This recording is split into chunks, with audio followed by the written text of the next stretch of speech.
Release over 20, if you're not familiar with it, is essentially imposing a self-imposed upper limit of how big of a fish you're willing to keep. Those bigger fish are often the ones that are really the main breeders.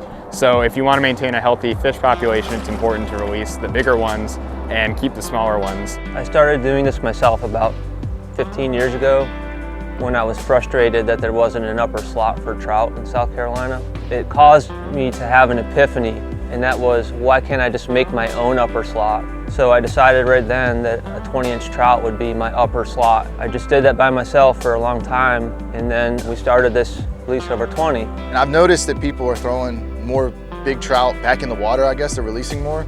And what I've noticed is it's become a thing. Like, it's almost like a badge of honor if you get on Instagram and you have a release 20. Somebody eventually put those fish back in the water for us, and so it's our job to make sure like our grandkids have fish down here in this fishery, because Charleston's such a special place. Not saying you can't keep fish, but at the same time, if they're the breeders, put them back, let them grow, because what else will we have left for the future? We need to understand the impact, the environmental impact it has on the generations to come. I was unaware of how important those trout over 20 inches were. So just a simple education of saying they're the ones who produce all the eggs, and they're the ones who are going to keep this fishery going for years to come. I want it to be there the next time I go, right? That's what we have fishing holes for. If you keep taking the fish, there are no fishing holes. It's making educated decisions about the fish that you do keep.